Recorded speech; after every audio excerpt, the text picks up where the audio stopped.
परम पवित्र भगवा ध्वज, माननीय राजश्री बहन, माननीय नीता बहन, आत्मीय कार्यकर्ता, आज अत्यंत पवित्र दिन है। आज संत त्यागराज जी और स्वामी विद्यारण्य जी के जन्मदिन है और गुरु पुष्य मुहूर्त योग भी है और विजयनगर साम्राज्य का स्थापना दिन भी है। संत त्यागराज जी दक्षिण भारत के हैं, वो राम भक्त थे, भक्ति गीतों का रचन किया है और त्यागराज कीर्तना ऐसा बहुत प्रसिद्ध है दक्षिण में। ऐसे ही स्वामी विद्यारण्य जी आद्य शंकराचार्य जी का पीठ के पीठाधीश थे। उस समय का परिस्थिति को देखकर उन्होंने बल्लारी के पास हम्पी, कर्नाटक में बल्लारी के पास हम्पी ऐसा स्थान है, वहां वो रहते थे।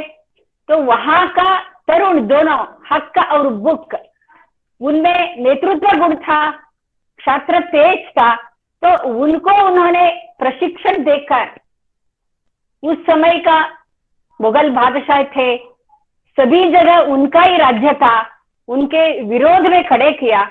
इसके कारण विजयनगर साम्राज्य का पहले हिंदू साम्राज्य का स्थापना हुआ। आज के दिन है वो स्थापना दिन है। माने 1336 में 1336 में ही पहले हिंदू साम्राज्य स्थापना हुआ और उसका महान वीर था कृष्णदेवराय जी।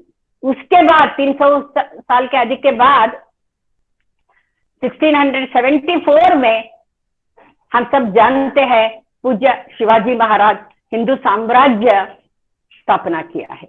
ये दोनों को समय में हम देखने से गुरु पुष्यामृत योग, मैंने कहा, मैंने गुरु के माध्यम से क्या संदेश मिला, उपदेश मिला, उसको सार्थक किया। वो कृष्णदेवराय जी, हक्का बुक्का जी और पूज्य शिवाजी महाराज जी। तो आज के दिन ऐसा पवित्र दिन है।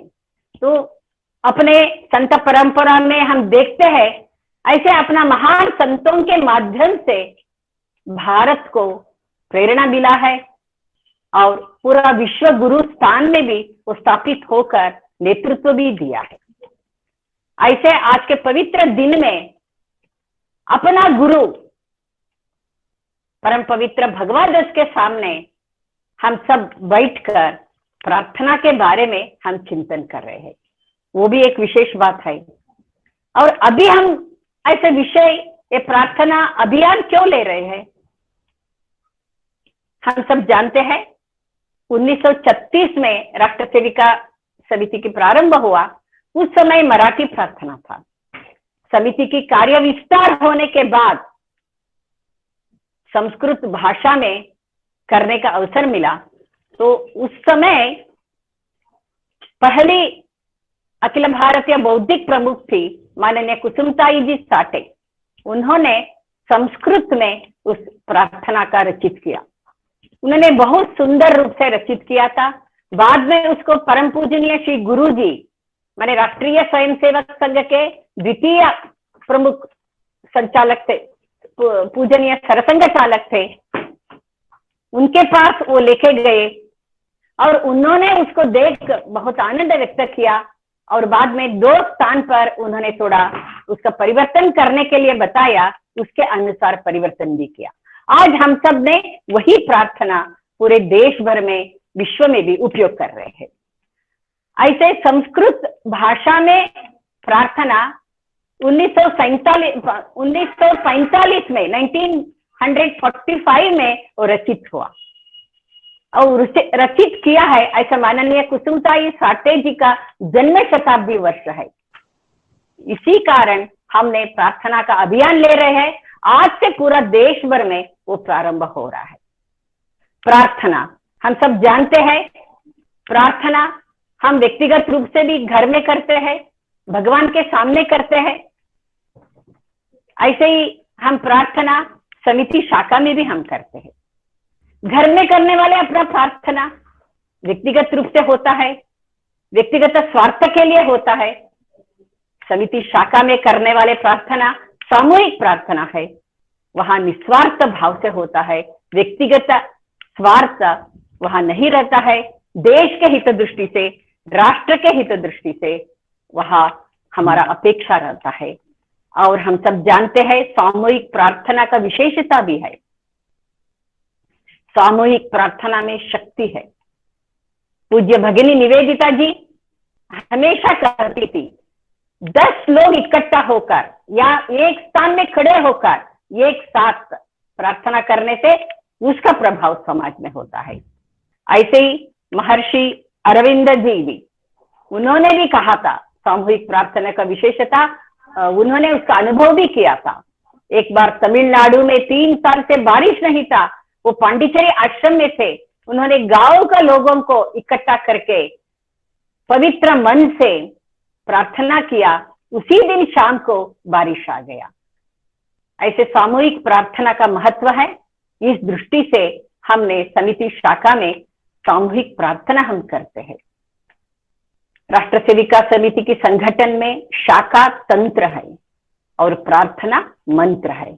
इस मंत्र के माध्यम से अपना ध्येय तक हम पहुंचते हैं। ऐसे प्रार्थना का विशेषता हमको जानना भी आवश्यक है। ऐसे सामूहिक प्रार्थना से समाज में प्रभाव निर्माण होना, इसके लिए हम हर एक सेविका समिति प्रार्थना को समझना बहुत आवश्यक है अपने जीवन। इस दृष्टि से हम अभी एक एक पंक्ति के बारे में हम सोचेंगे। पहले पंक्ति हम सब जानते हैं, नमामो वयम मातृभूः पुण्यभूत्वा। यहां नमामो वयम, हम नमस्कार कर रहे हैं। हम किसको कर रहे हैं? मातृभूः पुण्यभूः। ये भारत अपना मातृभूमि है। क्यों हम मातृभूमि खाते हैं? हम सब जानते हैं किसके कोख से हमारा जन्म होता है उसको हम मां कहते हैं। ऐसे ही इस पवित्र भूमि में हमारा जन्म हुआ है, इसलिए भारत अपना मातृभूमि है। ऐसे इस पुण्यभूः, ये पुण्य भूमि भी है।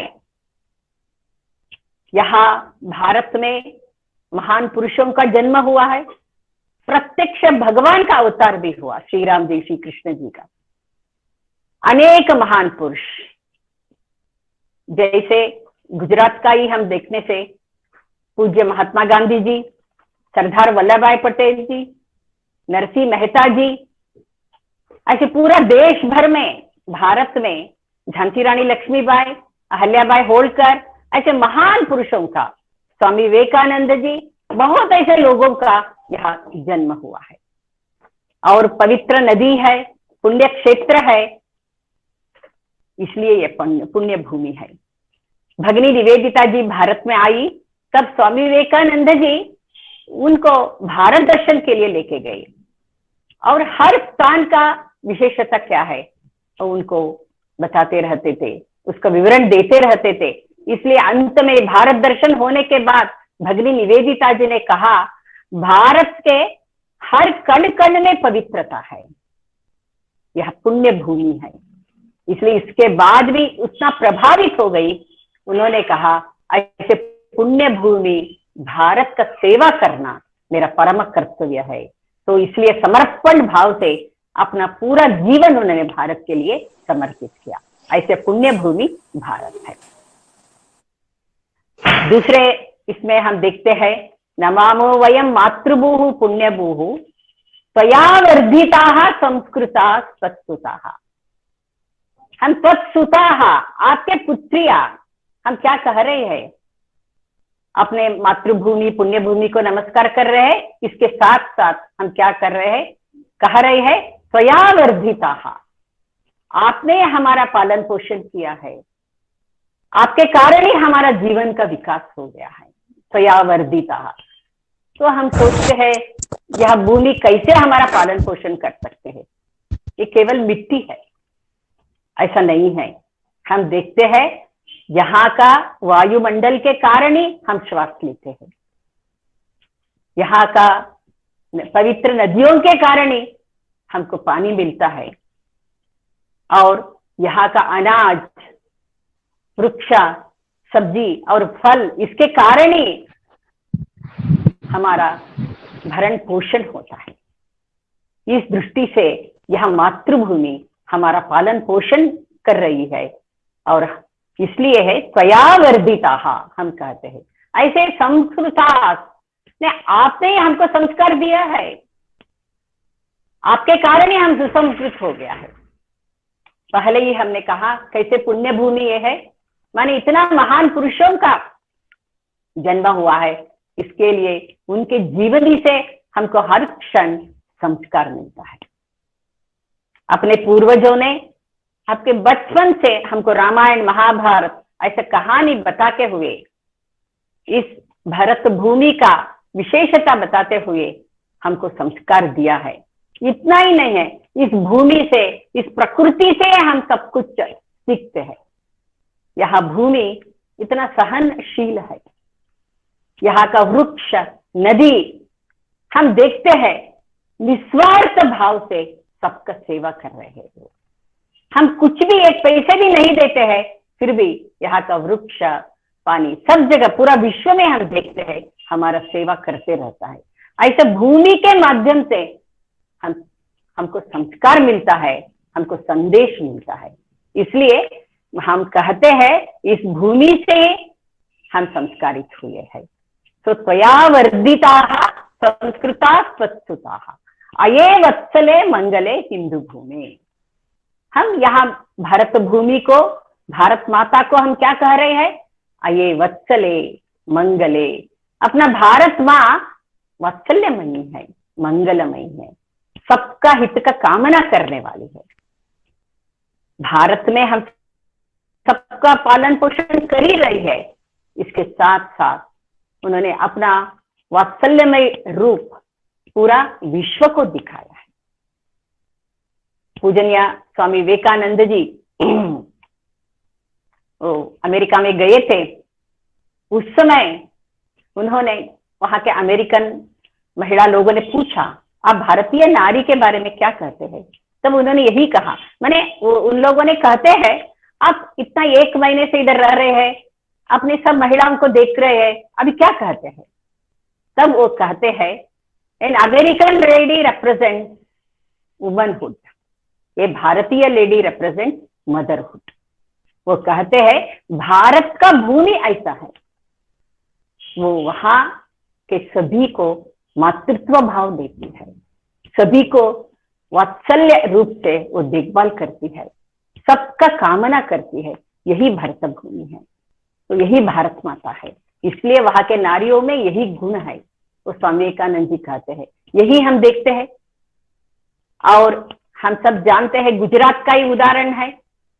ईरान में मुसलमान लोगों का आक्रमण हो गया, वहां मूल निवासी पारसी लोग थे, उनको वहां से दौड़ भाग करना पड़ा। वो निराश्रित होकर भारत के पास आ गए।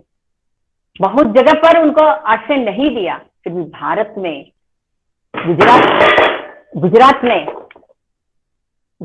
गुजरात में राजा कर्ण, उन्होंने आश्रय दिया। उन्होंने कहा, राजा कर्ण ने कहा, आप लोग चिंता मत करना, अपने भूमि में आप आई है। हम भारत के संस्कृति ऐसा है, हम वसुधैव कुटुंबकम कहने वाली है, पूरा विश्व अपना परिवार ऐसे सोचने वाली है, इसलिए आप चिंता मत करना। ऐसे ही उनको पूरा व्यवस्था करके दिया, और उनका मंदिर का स्थापना भी कर दिया, पारसी मंदिर, और इतना अच्छी तरह से देखभाल किया। इसके कारण क्या हो गया, हमारा स्वतंत्र हुआ 1947 में।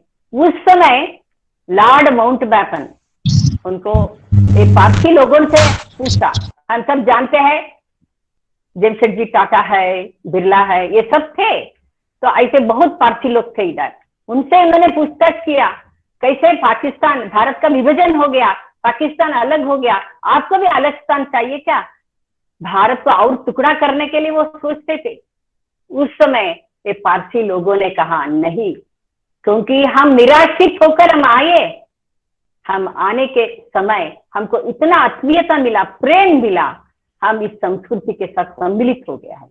ये एक उदाहरण देते हैं वहां के लोग, उन्होंने कहा कैसे दूध के अंदर चीनी हम डालते हैं, तब बाद में आप चीनी को अलग नहीं कर सकते, दूध को अलग नहीं कर, ऐसे हो गया हम भारतीय संस्कृति के साथ, इसलिए हम यही रहने वाले हैं। वो पूरा पत्रक लिखकर उसमें 2000 पारसी लोगों का सिग्नेचर किया, आज भी केंद्र सरकार के पास वो पत्रक है। माने इतना आत्मीयता हमने दिया, सबके मंगल के कामना करने वाले हम लोग हैं। ऐसे ही हम सब जानते हैं इसराइल में उनका आक्रमण हुआ, तो इसलिए यहूदी लोग निराश्रित होकर पूरा विश्व में चले गए। कौन सा भी देश में उनको स्थान नहीं मिला ठीक तरह से, उनका व्यवस्था भी ठीक तरह से नहीं किया। फिर भारत में अच्छी तरह से उनका व्यवस्था हमने देखभाल किया, इसके कारण आज वो इसराइल में हम जाने से देखते हैं एक पुस्तक रखा है, उस पुस्तक में वो लिखा है पूरा विश्व में हमको कहाँ प्रेम मिला, आत्मविश्वास मिला, आत्मीयता मिला, माने केवल भारत में मिला है। ऐसे भारत आज तक पूरा विश्व में, तो विश्व के हित चिंतन हम कर रहे हैं, तो इसलिए हम कहते हैं वत्सले मंगले। आज भी हम देखते हैं अभी कोरोना विषाणु के कारण कैसे हो रहा है पूरा विश्व में, तो ऐसे समय में भारतीय डॉक्टर्स, भारतीय लोग कहाँ कहाँ है पूरा विश्व में, वो बहुत आनंद से काम कर रहे हैं, अपने मातृत्व भाव दिखा रहे हैं। तो हम सब जानते हैं ऐसे मलेरिया ड्रग वो भेजने के लिए पूरा विश्व से आग्रह हुआ, तब तुरंत भारतीय लोगों ने यहाँ से भेज दिया, तो हमको कष्ट होने से भी हमने भेज दिया, तो पूरा विश्व इसको स्वीकार किया। और हम सब न्यूज में भी देखा होगा स्विट्जरलैंड में उन लोगों ने इतना आनंद हुआ, उन लोगों को आल्प्स पर्वत में उन्होंने भारतीय ध्वज को फहराया, पूरा हमने न्यूज में देखा है। मैंने इतना आनंद भारत के बारे में व्यक्त किया, उन्होंने सभी ने कहा भारत हम सबका चिंता कर रहे हैं। तो इसलिए हम कहते हैं ये वत्सले मंगले, आप वात्सल्यमयी है और मंगलमयी है। हाँ, और हिंदू भूमि हम कहते हैं इसको, क्योंकि हम सब जानते हैं यहाँ रहने वाले लोग सब हिंदू जीवन पद्धति को स्वीकार किया है। बहुतांश लोग, बहुसंख्यक लोग यहाँ रहने वाले हिंदू जीवन पद्धति स्वीकार किया है, और वो लोग हिंदू है। हिंदू माने जाति नहीं है, ये जीवन पद्धति है। तो केवल हम ही लोग कहते हैं ऐसा नहीं है, बाहर के लोग भी उसको स्वीकार किया है। हम सब जानते हैं, तो यहाँ से दिल्ली में जुम्मा मस्जिद है, वहां से बुखारी, इमाम बुखारी वहां मक्का मदीने में गए थे, तो उस समय वो जाने के बाद उनका नाम सब लिया, वो नाम लिखने के बाद उसके बाजू में हिंदू मुस्लिम ऐसा लिखा, तब तुरंत इमाम बुखारी का नहीं, मैं हिंदू नहीं हूँ, मैं मुस्लिम हूँ। तब वहां के मक्का मदीना के लोग ने कहा आप भारत से आए हैं तो आप हिंदू है। ऐसे ही यहाँ के कुछ क्रिश्चियन लोग वेटिकन में जाते हैं, वहां भी क्या लिखते हैं, उनका नाम लिखकर बाजू में क्या लिखता है, हिंदू क्रिश्चियन। वहां भी ऐसे होता है, लोग कहते हैं हम हिंदू नहीं है, फिर वहां के लोग कहते हैं अब भारत में आने के बाद आप हिंदू है। माने बाहर के लोग क्या सोचते हैं, ये हिंदू माने वो जाति नहीं है, ये राष्ट्रीयता है, नेशनलिटी है। बाकी लोग उसको स्वीकार किया है, अपने को यहाँ के कुछ लोग उसको विरोध कर रहे हैं, इसलिए यहाँ हिंदू भूमि है, क्योंकि कोई भी हो यहाँ का जीवन शैली को स्वीकार किया है, भारत का जीवन शैली को, इसलिए वो हिंदू कहते हैं। ऐसा यहाँ का राष्ट्रीयता हिंदू है, इसलिए ये हिंदू भूमि है हम कहते हैं। तो ये वत्सले मंगले हिंदू भूमि स्वयं जीविता निर्भया मस्वई, अने पूरा स्वयं जीविता निर्भया माने पूरा इस ऐसे भारत भूमि के लिए हम अपना जीवन समर्पित करते हैं। माने भारत के लिए समर्पित करना माने इसका अर्थ क्या है, तो राष्ट्र का सेवा करने के लिए जीना भी आवश्यक है, केवल मरना ही नहीं है, जीना भी आवश्यक है। राष्ट्र का सेवा करने के लिए अपना इतना समय दे सकते हैं, इतना समय देना है। बहुत आनंद की बात है, कुछ लोग पूरा जीवन समर्पित करते हैं, ऐसे भी हमारा पूरा जीवन हम दे सकते हैं, प्रचारिका प्रचारक बनकर उस राष्ट्र का सेवा कर सकते हैं, अपना हिंदू धर्म संस्कृति का हम संरक्षण कर सकते हैं। ऐसे सब लोग ऐसा नहीं कर सकते हैं, फिर भी स्वयं जीवितान अर्पयामि, अपने जीवन अर्पण करना, इसका अर्थ क्या है?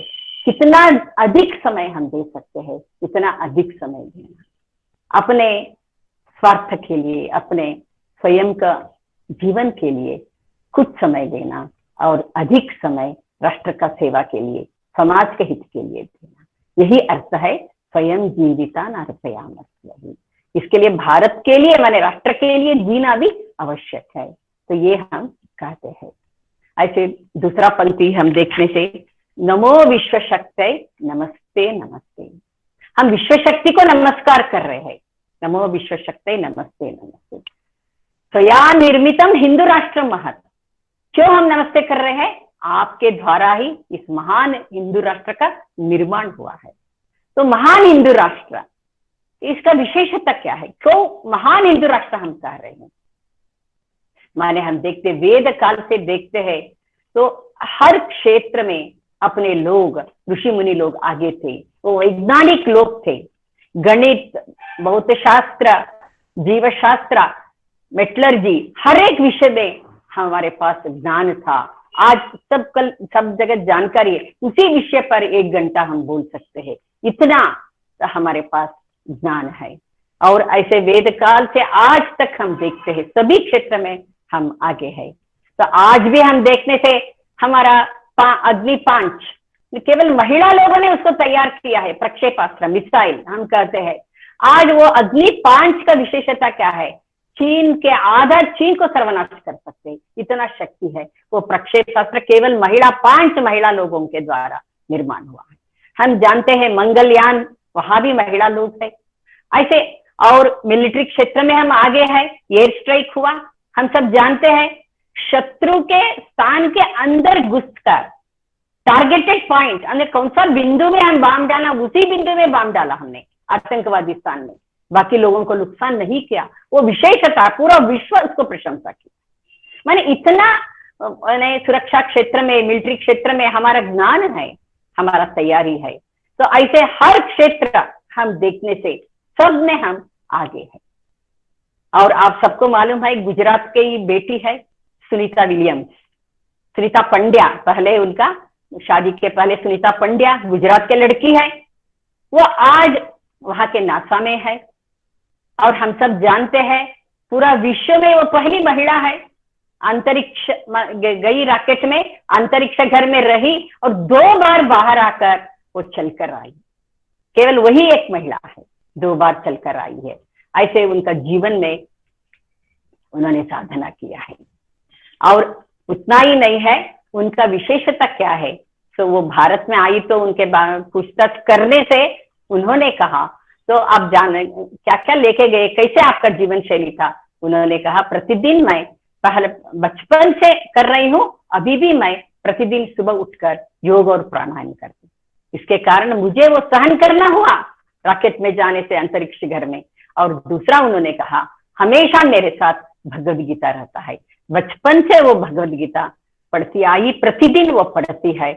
और हम सब जानते हैं, न्यूज़पेपर में भी आया था, वो जाने के समय, रॉकेट में जाने के समय उनके पास में वो गणेश जी का चित्र था और भगवद गीता का प्रति था। और दूसरा समय वो गई, उस समय भी उनके पास उपनिषद का प्रति था। तो उन्होंने, हम देखते हैं, अपना परंपरा को जीवित रखी है। ऐसे अपने मैंने स्वाभिमान से वो कहती है, मैं भारतीय हूँ, भारतीय नारी हूँ। तो इसलिए अपना आइडेंटिटी को मेंटेन किया है। ऐसे हम देखते हैं हर क्षेत्र में हम आगे जा रहे हैं। अभी भी हम देख रहे हैं पूरा विश्व संकटग्रस्त हुआ, उस समय में हम बहुत धैर्य से सामना कर रहे हैं कोरोना वायरस को। इतना पूरा यूएसए में क्या हुआ, यूके में क्या हुआ, कितना कितना मृत्यु हो रहा है हम देख रहे हैं, फिर भी भारत में आज कंट्रोल में आए हैं। इसके मूल कारण यहाँ के लोग पहले ही सोच कर तो उसको पूरा क्या क्या करना उसका स्टेप्स ले रहे हैं। और हमारा समर्थ नेतृत्व भी हम जानते हैं, समर्थ नेतृत्व के कारण भी तो बहुत अच्छी तरह पूरा विश्व में उसके लिए प्रशंसा मिला है। ऐसे इसलिए महान हिंदू राष्ट्र है ये। तो ऐसे तो त्वया निर्मितम हिंदू राष्ट्र महत्व, और इसलिए ऐसा महान हिंदू राष्ट्र उसको संरक्षण करना। इसलिए हम दूसरे पंक्ति में क्या कहते हैं, प्रसादात्त वैवात्र सज्जा समस्या। हम आपसे आपके कृपा के कारण हम आपसे प्रसाद मांग रहे हैं। क्या मांग रहे हैं, माने हम सब तैयार होकर, सज्जा तैयार होकर और समेत क्या माने संगठित होकर, और तो ये सबका संरक्षण करने के लिए हम तैयार। और कैसे संरक्षण करने वाले हैं, समालंबितुम दिव्य मार्गम। ये सब तैयार होकर हमने कौन सा दिव्य मार्ग स्वीकार किया है, उस दिव्य मार्ग में जाने के लिए आपका आशीर्वाद चाहिए। कौन सा दिव्य मार्ग हमने चुन लिया है, उस संगठन का दिव्य मार्ग है और माध्यम शाखा है। ऐसे इसलिए इस नियमित अनुशासन से ऐसे नियमित शाखा करते रहे और उस दिव्य मार्ग में जाते रहने से ऐसे महान हिंदू राष्ट्र का हम संरक्षण कर सकते हैं और आगे इसको विश्व गुरु स्थान में हम स्थापित कर सकते हैं। यही हम आपसे प्रार्थना हम मांग रहे हैं। और तीसरा इसमें समुन्नामितम येन राष्ट्रम न एतत् पुरोयस्य नम्रम समग्रम जगत। हम कहते हैं अपना राष्ट्र ऐसे राष्ट्र है, ऐसे यह राष्ट्र कैसे है, पूरा विश्व इसके सामने नम्र हो गया है, विनम्र हो गया है। पुरोयस्य नम्रम समग्रम जगत, जो समग्रम पूरा विश्व विनम्र हो गया है। तदादर्श युक्त पवित्रम सतीत्वम, यह आदर्श युक्त सतीत्व है, इसके सामने पूरा विश्व झुक गया है। हम सतीत्व के बारे में हम जानते हैं, तो सतीत्व तो भारतीय नारी के बारे में कहते हैं, उनका पवित्र जीवन पतिव्रत्या, तो उसको हम सतीत्व कहते हैं। केवल इतना ही नहीं है, सतीत्व माने तो एक महिला में कौन सा अच्छे गुण होना, माने हम सब जानते हैं वात्सल्यमयी है, मंगलमयी है, वो आत्मीयता देखती है, मातृत्व भाव, वो सब गुण होना, इसके कारण ही विश्व का संरक्षण होता है।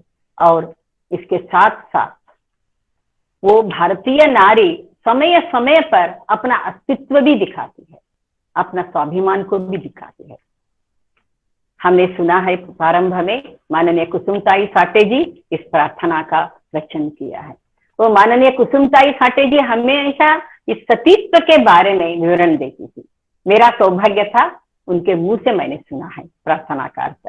तो वो सतीत्व के बारे में कहते हैं, वंदनीय मौशी जी का कल्पना है, वो वही उसका ही कहती थी। वो सतीत्व का विवरण देने के समय वो पूज्य सीता माता का उदाहरण देती थी। हम सब जानते हैं सीता माता जी वो एक पत्नी के नाते अपना कर्तव्य पालन किया, इसलिए पति के साथ वो वनवास में चली गई, हमेशा पत्नी पति के साथ रहना। और उसके बाद एक साम्राज्ञी थी अयोध्या, उस इक्ष्वाकुकुल वंश के साम्राज्ञी थी, एक रानी के नाते, साम्राज्ञी के नाते अपना कर्तव्य पालन करना माने धर्म का संरक्षण। तो उन्होंने उस समय का धर्म का संरक्षण करने के लिए स्वयं कष्ट को स्वीकार किया। उन्होंने ऐसा कष्ट को स्वीकार करने के कारण ही राक्षस वृत्ति का संहार हुआ, राक्षसों का संहार हुआ, धर्म का संरक्षण हुआ। और तीसरा, उन्होंने एक मां के नाते ऐसे रघुकुल का वंशोद्धारक को देना, इसके लिए उन्होंने उस समय का कठिन परिस्थिति को भी स्वीकार करके लव कुश को उत्तम संस्कार दिया, क्योंकि आगे का वंशोद्धारक है, उस साम्राज्य का नेतृत्व करने वाले हैं। तो उनको कौन सा संस्कार चाहिए, कौन सा शिक्षा चाहिए, वो सबने दिया है। हम देखते हैं एक पत्नी के नाते, एक रानी के नाते, एक माँ के नाते अपना कर्तव्य का पूरा उन्होंने पालन किया, इसलिए वो सती है।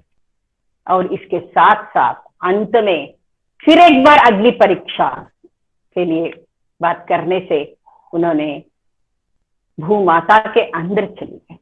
उस समय हम देखते हैं वो अपना स्वाभिमान को दिखाया, अपना अस्तित्व को दिखाया। वो कहती है अभी तक मेरा कर्तव्य मैंने पूरा पालन किया, अभी अपना स्वाभिमान दिखाना। तो इसलिए किसी के सामने झुकी नहीं है, वो अपनी भूमाता के अंदर वो चली जाती है, अपना माँ के पास वो चली जाती है। यही भारतीय नारी है। तो इसलिए सीता माता जी अपना अस्तित्व को दिखाया वहां, इसको सतीत्व कहते हैं। ऐसे मान्य कुसुमताई जी कहते थे, ऐसे भारतीय नारी सती अनसुईया देखते हैं, सती सावित्री देखते हैं, वो सब हम देखने के समय अपना कर्तव्य का पालन करते हुए अपना अस्तित्व को दिखाया। तो ये बहुत महत्व की है, भारतीय नारी का ये विशेषता है। तो ऐसे सतीत्व होना, तो सभी अच्छे गुणों के साथ अपने अस्तित्व को भी दिखाना, अपना सामर्थ्य को भी दिखाना, अपना कर्तव्य को दिखाना, ये बहुत आवश्यक है। तो यही कहती थी, ये भारतीय नारी का विशेषता है। अपना पवित्र जीवन का संरक्षण भी करती है और समाज को संदेश भी देती है। तो इसके लिए वंदनीय है, ऐसा मान्य कुसुमताई जी हमेशा कहती थी। तो समुन्नामितं येन राष्ट्रम न एतत् पुरोयस्य नम्रम समग्रम जगत तदादर्श युक्तम पवित्रम सतीत्वम सुबह। तो ये हम कहते हैं। तो इसलिए अपना सतीत्व का ये विशेषता है। और आगे हम देखने से समुत्पाद आत्मा सुशक्तिम सुदीवा दुराचार दुर्वृत्ति विद्धम। हम सुशक्ति, हमको शक्ति दीजिए, हम प्रार्थना कर रहे। क्यों? दुराचार दुर्वृत्ति विध्वंसी। यहाँ हम विशेष रूप से ध्यान देना, यहाँ क्या शब्द उपयोग किया है? दुराचारा और दुर्वृत्ति का विध्वंसी। यहाँ हम देखने से पता चलता है, हम यहाँ नहीं कह रहे हैं व्यक्ति का सर्वनाश करो, हम एक बार अवसर देना आवश्यक है, उनमें परिवर्तन लाने के लिए प्रयत्न करना। वो प्रयत्न नहीं हो रहा है और समाज घातक कार्य हो रहा है, समाज का सर्वनाश हो रहा है, ऐसे होने से जरूर कठिन सजा देना भी आवश्यक है, दंड देना भी आवश्यक है। तो ये भारतीय संस्कृति हमें देखते हैं, अभी तक वही हम पालन करते आए हैं। भगवान श्री कृष्ण हम देखते हैं, शिशुपाल को 100 बार उन्होंने कुछ नहीं किया, कि 101 बार उन्होंने वधा किया। यही दुराचार दुर्वृत्ति विध्वंसिनी, माने हमको उनको समय देना, उनमें परिवर्तन लेके आने के लिए, सकारात्मक परिवर्तन लेके आने के लिए प्रयास करना। वो नहीं होने से कठिन सजा भी देना पड़ेगा। तो धर्म का संरक्षण के लिए, समाज का संरक्षण के लिए ये आवश्यक है। तो दुराचार दुर्वृत्ति विध्वंसिनी और पिता पुत्र भ्रातुंश भर्तारमेव सुमार्गम प्रतिप्रेरयन्ति नेहा। यहाँ पिता पुत्र हम केवल घर के संबंधित ऐसे ही नहीं है, यहाँ का वो शब्द उपयोग किया। तो हम भारतीय संस्कृति का विशेषता क्या है? वसुदैव कुटुंबकम, पूरा विश्व अपना परिवार, और सर्वे भवन्तु सुखिनः हमारा ये संदेश है। इस दृष्टि से पूरा विश्व में कौन कौन है, वो सब हमारा भाई बहन है, चाचा चाची है, हमारा माँ पिताजी है। इसलिए हम ये सोचना, तो ये सबका हित दृष्टि से हमारा काम करना ये बहुत आवश्यक है। तो एक उदाहरण देते हैं, महाराष्ट्र में सांगली ऐसा एक स्थान है, वहाँ एक डॉक्टर, आयुर्वेदिक डॉक्टर तरवाड़ेकर जी है, चैताली तरवाड़ेकर जी। तो वो साउथ अफ्रीका में गई थी, वहां उन्होंने देखा वहां के अफ्रीकन समाज, वो लोग बहुत, उनको मालूम है दवाई के बारे में, वहां का सस्यों के साथ वो हमेशा रहते हैं, वो सब सस्यों के माध्यम से तो कैसे वो दवाई तैयार करना सब मालूम है, फिर भी उनको वहां प्रोत्साहन नहीं मिल रहा था। यूरोप के लोग, वो डॉक्टर्स लोग वहां जाकर, वो पूरा उनका ही व्यवसाय चलता था, इन लोगों को प्रोत्साहन नहीं मिला था, उनको प्रैक्टिस करने के लिए अनुमति भी नहीं दिया था। ये सब देखने के बाद उनको लगा तेरवाड़ेकर जी को मुझे कुछ करना, इसलिए वहां के जंगल के अंदर जाकर वहां का औषधियुक्त सस्यों का उन्होंने अध्ययन किया और उन लोगों ने क्या क्या दवाई तैयार कर रहे हैं वो देखा। तो कैसे आज के आधुनिक काल के अनुसार तो आपने एलोपैथी के दृष्टि से क्या क्या कैसे विवरण देना, वैज्ञानिक कारण कैसे दे सकते हैं, उसमें क्या क्या अंश है, उस दृष्टि से उन्होंने रिसर्च किया, उसका संशोधन कार्य किया। बाद में उन्होंने पूरा तैयार करके वहां के एलोपैथी माने यूरोपियन डॉक्टर्स के सामने विषय रखी, तब उन्होंने स्वीकार करना पड़ा। तो आज क्या हो गया है, वहां के अफ्रीकन समाज को वह प्रैक्टिस करने के लिए अनुमति मिला है। इसलिए तो वहां जाकर इतना खर्चा किया उन्होंने इस अध्ययन के लिए, तब इसलिए अफ्रीकन सरकार उनको कितना खर्चा हुआ, हम पैसे देना चाहते हैं, ऐसा पूछने से एक ही वाक्य बताया तेरवाड़ेकर जी, भारतीय संस्कृति का विशेषता क्या है, हम ज्ञान को बेचते नहीं है, हम ज्ञान को दान करते हैं। तो इसलिए मेरा स्वयं इच्छा से मैंने ये किया है, अपने ये सब अपने भाई बहन है अफ्रीकन समाज, तो इसके लिए मैंने काम किया है, इसलिए मुझे एक पैसे देना चाहिए। तो इसलिए वहां के इंस्पिरेशन ऐसा एक पुस्तक है साउथ अफ्रीका, उसमें विशेष रूप से कौन कौन ऐसे सहायता क्या उल्लेख किया, इनके बारे में विशेष रूप से उल्लेख किया है। इसके कारण क्या हो गया, यूरोपियन समाज को संदेश मिला, उनको प्रेरणा मिला। उन्होंने तब तक क्या है, उनको अफ्रीकन समाज को शोषण करते हुए वो पैसा कमाते थे, तब ये तेरवाड़ेकर जी का भारतीय नारी का कार्य देकर उनको बहुत सा मन को लग, उन्होंने बाद में उन्होंने भी संकल्प किया, उन्होंने कहा तो हम भी आगे जरूर उन लोगों को सहयोग करने के लिए हम सहायता करते हैं। हमारे इसमें एक दिन हम ऐसे रखते हैं, अफ्रीकन समाज के लिए हम सेवा कार्य करते हैं।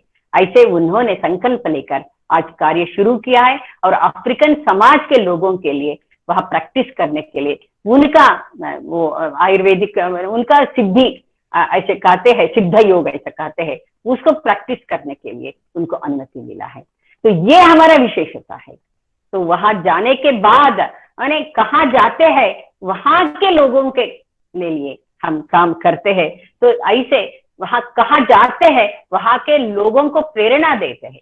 तो पिता पुत्र भ्रातुष्ट भर्तारा में सुमार्गम प्रतिप्रेरणा, सबको समाज में कौन कौन रहता है, कौन सा कार्य क्षेत्र में हम जाते हैं, तो कहाँ हम रहते हैं, वहां का समाज को प्रेरणा देने का काम और सुमार्गम दिखाने का काम ये भारतीय नारी कर सकते हैं, यही हम मांग रहे हैं। तो हमारा भारतीय संस्कृति का विशेषता है, इसके लिए एक करने के लिए हमको आप कृपा करिए, तो हमको ये शक्ति दीजिए वो करने के लिए। और अंत में ये है, सुशीला सुधीरा समर्था समेता स्वधर्मे स्वमार्गे परम श्रद्धया। तो ये सब काम करने के लिए सुशील होना, सुशील माने चारित्र है, यानी व्यक्तिगत चारित्र भी है, राष्ट्रीय चारित्र है। हर एक व्यक्ति के अंदर अच्छे गुण भी होना, उसके साथ साथ राष्ट्रीय चारित्र माने समाज के हित दृष्टि से हमको काम करना, राष्ट्र के हित दृष्टि से काम करना। इसलिए हम सुशीला माने व्यक्तिगत चारित्र भी आवश्यक है, राष्ट्रीय चारित्र भी आवश्यक है, ये गुण अपने में होना। और सुधीरा ऐसे राष्ट्रीय चारित्र माने राष्ट्र के हित दृष्टि से कार्य करना, समाज के हित दृष्टि से कार्य करना है, तो हमको धैर्य भी दिखा। सुधीरा अच्छा काम के लिए भी धैर्य होना। बहुत बार हम अधर्म देखते रहते हैं, हम सज्जन व्यक्ति रहते हैं, अपने में अच्छे गुण रहता है, फिर भी वो अधर्म को रोकने के लिए हम नहीं जाते हैं, तो क्योंकि धैर्य नहीं रहता है। ऐसा नहीं होना। सुधीरा माने अच्छा काम करने के लिए भी हमारा धैर्य दिखाना, अधर्म देखने से उसको रोकने के लिए हमको जाना। ऐसे बहुत ऐसे अपने देश में उदाहरण है। अपना सेविका लोग भी जाते हैं समय समय पर, वहां ऐसे अधर्म देखने से उसको रोकने के लिए, उसको सामना करने के लिए प्रयत्न करता है। तो ये होना बहुत आवश्यक है। सुशीला सुधीरा समर्था ऐसे राष्ट्रीय हित दृष्टि से काम करने के लिए, समाज के हित दृष्टि से काम करने के लिए, एक अच्छा गृहिणी के घर भी संभालने के लिए क्या क्या कौन सा गुणों का आवश्यकता है, उसको भी हमको निर्माण करना अपने में बहुत आवश्यक है। तो तभी वो क्षमता को आवश्यकता के अनुसार हमारा क्षमता भी बढ़ाना अनिवार्य है। तो इसके लिए समर्थ बनना आवश्यक है। ऐसे सुशीला, सुधीरा, समर्था, ये सब होने के बाद एक व्यक्तित्व अपने में निर्माण होता है। ऐसे व्यक्तित्व निर्माण होने के बाद अकेली रहना भी वो ठीक नहीं होता है। तो संगठित शक्ति के माध्यम से हमको कार्य करना पड़ेगा। तो इसलिए समेता, सबको साथ में लेकर, सब में भी ऐसे गुणों का, क्षमता को निर्माण करते हुए सब मिलकर संगठित शक्ति के माध्यम से हमको कार्य करना पड़ेगा। तो और ऐसे करने के समय स्वधर्मे स्वमार्गे परम श्रद्धया, अपना कौन सा धर्म माने कौन सा ध्येय हमने स्वीकार किया है, कौन सा मार्ग हमने स्वीकार किया, उसके ऊपर परम श्रद्धा होना, विश्वास होना। हमने सही मार्ग हमने स्वीकार किया, ये संगठन का मार्ग हमने स्वीकार किया और नियमित शाखा का माध्यम हमने स्वीकार किया है, तो ये ध्येय स्वीकार किया है तो वो सही है, उसके प्रति श्रद्धा होना, विश्वास होना, उसी मार्ग में हम चलते रहना। ऐसे जाने के कारण वयम भावी तेजस्वी राष्ट्रस्य धन्या है। तो हमने अंत में हम कहते हैं धन्य जननी हम हो सकता है। धन्य जननी क्या हो? तो तेजस्वी हिंदू राष्ट्र का पुनर्निर्माण करने के लिए अंत में वही दिया है, वयम भावी तेजस्वी राष्ट्रस्य धन्याः। तो ऐसे तेजस्वी हिंदू राष्ट्र का पुनर्निर्माण करने के लिए हम धन्य जननी होना। जननी माने केवल संतान देने वाले माँ, ऐसा नहीं है। जननी का अर्थ है संस्कृत में निर्माण करने वाली है। सृजनशीलता किसमें है? वो जननी है। तो ऐसे निर्माण करना, एक सकारात्मक वातावरण निर्माण करना और धर्म संस्कृति का संरक्षण का वातावरण निर्माण करना और राष्ट्र का तेजस्विता बढ़ाने का निर्माण करना वातावरण। तो ऐसे धन्य जननी हमको बनना आवश्यक है। तो तभी हम तो तेजस्वी हिंदू राष्ट्र का पुनर्निर्माण कर सकते हैं। तो राष्ट्र सेविका समिति की ध्येय वही है, तेजस्वी हिंदू राष्ट्र का पुनर्निर्माण।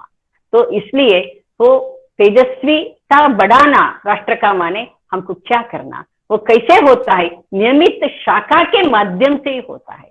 इसलिए हम नियमित शाखा में जाना, इसलिए आपने राष्ट्र सेविका समिति के द्वितीय प्रमुख संचालिका वंदनीय ताई आपटे जी हमेशा कहते थे शाखा एक संजीवनी है।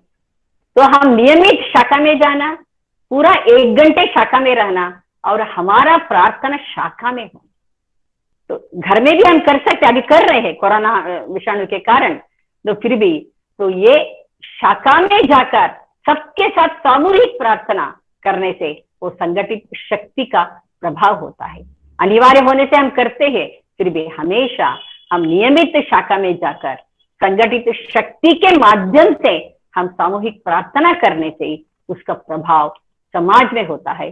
तब हमारा ध्येय क्या है? तेजस्वी हिंदू राष्ट्र का पुनर्निर्माण। तो अपने शाखा के माध्यम से बाहर आने वाले हर एक सेविका एक तेजस्वी हिंदू सेविका होना, हर एक सेविका का अंदर का तेजस्विता बढ़ाना, उनका सामर्थ्य बढ़ाना, उनका संगठित शक्ति बढ़ाना, तभी हम तेजस्वी हिंदू राष्ट्र का पुनर्निर्माण कर सकते हैं। तो इस दृष्टि से पूरा प्रार्थना हमको उसका अध्ययन करना, उसको आत्मसात करना और व्यक्तिगत जीवन में हम आचरण में लेके आना, तभी हम प्रार्थना सुनने का अर्थ होता है। ऐसे कहकर सच में इसका 1 घंटा में भी नहीं हो सकता है, ऐसे प्रार्थना का विशेषता है। फिर भी आपके सामने ऐसा विषय रखने के लिए मैंने प्रयत्न किया।